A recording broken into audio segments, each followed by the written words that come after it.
Welcome to a brand new episode of the Jampack Report today for August the 14th of 2020, and we are going to be following up yesterday's episode of the Jampack Report covering the Fortnite ban on the Apple App Store with another episode on the ban on the Google Play Store. Of course, this isn't all we're talking about, but this is still one of the biggest stories of the entire year. But for those that don't know, Fortnite is now essentially unavailable directly on most of your major app stores online. But you can still install it directly from Epic if you do have an Android device. Following its removal from the Apple App Store, Fortnite has also been kicked off of the Google Play Store for Android. Earlier today, Epic Games snuck in an update for both the iPhone and Android versions of the game that allowed users to pay Epic directly for in-app purchases instead of using the officially sanctioned system on both platforms. What followed was a wild ride. Apple kicked Fortnite off of the App Store, then Epic sued Apple, and finally there was an in-game video parodying Apple's own 1984 commercial, positioning Apple itself as the monopolist. Now, Google is in the conversation. As with Apple, Google requires that games use the Google Play system for in-app purchases. Although the Play Store's rules are somewhat more lax than Apple's when it comes to in-app purchases, Google does draw the line at games. It is quite clear-cut, saying, quote, "Developers offering products within a game downloaded on Google Play or providing access to game content must use Google Play in-app billing as the method of payment. Google's system takes a 30% cut, just as Apple's does." Epic's update earlier today ran afoul of that rule, and while Google took longer to make a decision to ban Fortnite over it than Apple, both companies reached the same conclusion. Here's Google's statement. "The open Android ecosystem lets developers distribute apps through multiple app stores. For game developers who choose to use the Play Store, we have consistent policies that are fair to developers and keep the store safe for users. While Fortnite remains available on Android, we can no longer make it available on Play because it violates our policies. However, we welcome the opportunity to continue our discussions with Epic and bring Fortnite back to Google Play." A Google spokesperson emphasized to The Verge that Android is an open ecosystem that allows multiple stores and that Google Play's policies need to apply equally to all developers. "It has no problem with those other stores existing nor with Epic's distributing its game on them," the spokesperson said. Now, you can still install Fortnite on Android. Epic itself points visitors to its website where they can either download Fortnite through the Epic Games app or via the Samsung Galaxy Store on Samsung devices. This is different from iPhone and iPad, where it is now impossible to install the game if you had not already done so, and The Verge goes on to tell you more about the entire debacle that we've had going on. If you are new to the story, I would encourage you to check out yesterday's episode of the Jampack Report. We got very into it. But it is good to at least see Epic being consistent, because Google is certainly still at fault here, even if they are not as at fault as somebody like Apple. And so the battle continues. As I said yesterday, I totally understand both sides of the coin, because on the side of Google and Apple, you have these stores that are privately owned and operated in a way, and these are not free and open places. These people can run them how they want. The companies that own these marketplaces are able to do with them what they will, and so if they choose to not have Epic's game on its store, or if they choose to implement a specific set of rules, they are free to do so. That's just simply how it works. Now, that's not to say that I support the sentiment here. I certainly do believe that a 30% cut is a bit much. But at the same time, as many have pointed out on Twitter, we're still talking about multiple billion-dollar corporations. So at the end of the day, is there really an underdog in this situation or a loser? Not really. It's just a lot of greedy companies wanting more money than the other. But that's just the way that I see it. Now, regardless of how you break it down, it certainly is interesting to see this kind of revolution beginning to happen because Microsoft has been given the short end of the stick with Project xCloud. Google itself is having difficulties on Apple's App Store, so that's another problem between Google and Apple. Then you have Apple, of course, fighting back and trying to defend its own marketplace, and there are so many other examples of this battle continuing to rage on. So there is no end in sight as for right now, but for those that are playing Fortnite on mobile devices, hopefully Epic does not update it too soon, otherwise you are going to be stuck with more than likely a bricked copy of the game. But we now know more information about what is coming later this month from the teams at WB Games Montreal and Rocksteady, because there are going to be some big reveals on August the 22nd, and now we know what time. DC Fandom takes place later this month, and we will finally get a look at WB Games Montreal and Rocksteady's new titles. First up is the new title from WB Games Montreal, which according to many accounts is teasing a new Batman game. The panel will take place Saturday, August 22nd at 1:30 p.m. Eastern Time. And next up will be the reveal of Rocksteady's Suicide Squad Kill the Justice League. This reveal will take place the same day, August 22nd at 8 p.m. Eastern Time. WB Games Montreal's Batman game is said to be a soft reboot of the Arkham series and is connected to the Court of Owls. The game reportedly features co-op, a playable Bat family, and will kick off its own universe within DC. Reportedly, the game will be released this fall and will be made available for current and next-gen consoles, and we will find out more later this month. So I did want to mention this because this is massive. The name has been confirmed, so we now know it is actually called Suicide Squad Kill the Justice League. That is the new game coming from Rocksteady, but the details surrounding WB Games Montreal's title still up in the air. We don't know that much, but again, there is a lot of speculation that this could be a very big game with multiple playable characters, and at the end of the day, we're trying to figure out what kind of game it is. Now, when I hear about the project that is being worked on with Suicide Squad specifically, and also in a way with WB Games title, will this in some way compete with the games as a service model of Marvel's Avengers? Because that is something that is certainly already making waves, and because of the fandom of the Marvel Universe, it's probably going to do fairly well. So will DC try to replicate that with one of these titles? Probably the Suicide Squad game seems to be the most likely. That is still yet to be seen. But we will know more on August the 22nd when we get a full reveal during the DC Fandom event. Now, we got a lot of information in regards to sales today, but Resident Evil 7 is now the series' top seller.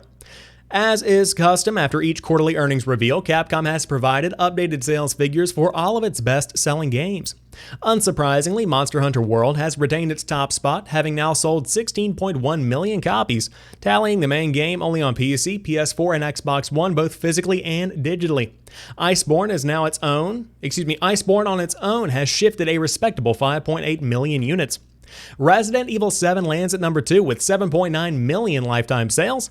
RE7 is now the best-selling title in the history of the series, followed closely by Resident Evil 5, which has now sold 7.7, and Resident Evil 6 with 7.6. Resident Evil 2 Remake continues its impressive streak, having now sold over 7.2 million copies in less than 2 years. If it continues to sell that well, it will easily overtake the other top sellers in due course. Not on the top 10 is Resident Evil 3 Remake, which has not sold very well. Not that sales figures surprised Capcom. As part of the same earnings call, Capcom revealed that it's closely monitoring industry trends on the subject of potentially increasing game prices on PS5 and the Xbox Series X. So Resident Evil 7, one that I have not played but that is on sale currently on the Xbox Marketplace, is one that certainly is deserving of the title it's receiving as the top seller. For those that don't follow the game closely, essentially this broke a lot of the molds that had been holding the Resident Evil franchise back for a number of years. And so 7 is, from what I have heard, a phenomenal title, one of the industry's best horror games, and one that I still need to check out, so I might dive into that one at some point in the future. But Monster Hunter World continues to dominate, even all of these months and years later. But let's go ahead and dive into the July 2020 NPD reports, because Paper Mario and Ghost of Tsushima are absolutely killing it. Consumers are still turning to video games for their entertainment in the US, while hardware sales have come back to earth after peaking sharply during the early parts of the pandemic. Game content helped push total spending to $3.6 billion during July, according to industry tracking firm the NPD Group. So here's how it breaks down. Total video game sales totaled $3.587 billion, a 32% change year over year. Video game hardware totaled $166 million, down 2%. Video game content overall, which includes full games, DLC, MTX, and subscription consumer spending across console, cloud, mobile, portable, PC, and VR platforms, was up 34% to $3.251 billion, and video game accessories rose 34% year over year to $170 million for the month of July. Did you hear that? Bit my tongue there. That hurt a good bit. But this is also the first month that the MPD is sharing a new metric called video game content, where the company previously only publicly shared full game software sales. It is now combining that with the spending on microtransactions, downloadable content, subscriptions, and more. They say, quote, consumer spending across video game hardware, content, and accessories totaled $3.6 billion in July 2020, increasing 32% when compared to 1 year ago, MPD analyst Matt Piscatella said. Double-digit percentage spending gains in accessories, subscription, mobile, and both digital full game as well as post-launch spending on consoles and PC offset a slight decline in hardware. In short, it is what we expect. Hardware falls, software rises. The pandemic is continuing to push game sales. So let's talk about the biggest games of the month. Number 1, Ghost of Tsushima. Number 2, Call of Duty Modern Warfare. Number 3, Paper Mario The Origami King. Number 4, The Last of Us Part 2. 5, Animal Crossing New Horizons. 6, Ring Fit Adventure. 7, Mortal Kombat 11. 8, Mario Kart 8 Deluxe. 9, Super Smash Bros. Ultimate. And 10, Sword Art Online. Alicization Lycoris. Oh my goodness, I don't know what that one is. But of course, the list goes down from there. Notably, Marvel Spider-Man at 18, down below Need for Speed Heat. Okay, but regardless, that is your top 10 at the very least. Now, what's very interesting is something that Benji Sales pointed out on Twitter. You have 1, 2, 3, 4, 5 Nintendo titles in the top 10 for the month. Many of these are older, some are launch games. On top of that, when it comes to just console exclusives, 1, 2, 3, 4, 5, 6, 7, 8 out of 10 of these titles are console exclusives. That's a major deal. That shows the power of exclusives because they continue to sell incredibly well, and I think it's very shocking to see that Paper Mario The Origami King is as high up on the chart as it is. But of course, the big winner of the month is Ghost of Tsushima, which is PlayStation's 4th biggest Sony launch in history, and this report comes to us from Forbes.com. Ghost of Tsushima just keeps impressing as one of the biggest breakout hits of the year. MPD numbers are in, and it is the best-selling game of July in the US, beating out even Call of Duty across 3 platforms when it's only on 1. But past that, MPD notes that Ghost of Tsushima is actually the 4th biggest launch in Sony publishing history for its first month. Pretty stunning for a totally new IP, or one not tied to an existing famous character like Spider-Man. I'm not sure what the other 3 are, but my guess is something like God of War, Last of Us, and Spider-Man. Ghost of Tsushima has done extremely well outside of the US, in particular Japan, where the game is set, and it is about to become the biggest PS4 release for the console generation over there, and it is bound to sail past Spider-Man despite being out for only a little while, at least in Japan. MPD also notes that Ghost of Tsushima is the 5th best-selling video game of the year already, and that's 5 months of sales data still to go, as well as whatever enhancements we might see with PlayStation 5, as it could be a powerful draw for the new system given its visuals. Improvements to frame rate and load times are really all that game needs, and PS5 can obviously offer both, even if Tsushima does not release a fully new remastered version of the game for the new console. It is also Sucker Punch's biggest launch ever, which should be obvious, given that the last highest for them was Infamous Second Son. But the author says, I think Tsushima has instantly elevated them in Sony's dev roster, pretty much exactly how Horizon Zero Dawn raised Guerrilla's profile. But Tsushima is an even bigger hit than that game, and this turning into a franchise seems inevitable now, even if a new PS5 sequel is going to be years away. Of course, the author goes on, but congrats to Sucker Punch for continually killing it, because Ghost of Tsushima is certainly one to behold. It is going to be a massive PlayStation game that goes down in history as a game that absolutely was the cherry on top for a very good generation. A lot of people had talked about the order of operations for the release of these spring games. You had The Last of Us Part 2 coming out in June, you had Ghost of Tsushima in July. Was one going to step on the other's toes? You thought that it might, but it turns out that it didn't. And of course, they are continually singing its praises over there in the gaming space. Now, this is one that I admittedly have not gotten into. I'm not really in the mood for Ghost of Tsushima right now, but I am excited to see how it continues to grow and evolve as the year goes on. And finally, to round out today's show, Grand Theft Auto veteran DJ Lazlow Jones has left Rockstar. Throughout 8 Grand Theft Auto games and across 2 decades, the voice of radio DJ Lazlow Jones has been a constant. This week, however, it has been revealed the owner of that voice is now departed developer Rockstar Games. Lazlow Jones, the fictional DJ, is played in real life by Lazlow Jones, a non-fictional writer and producer on the GTA series.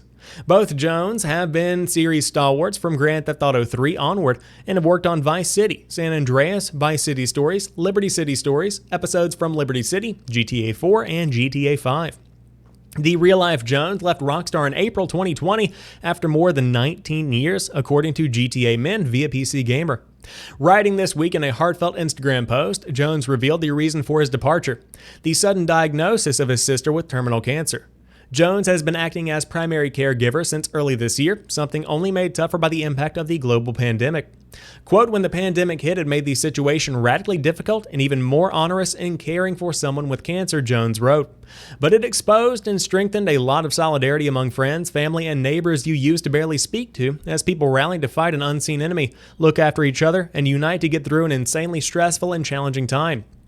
Journeys begin and end, and this one is nearing the end.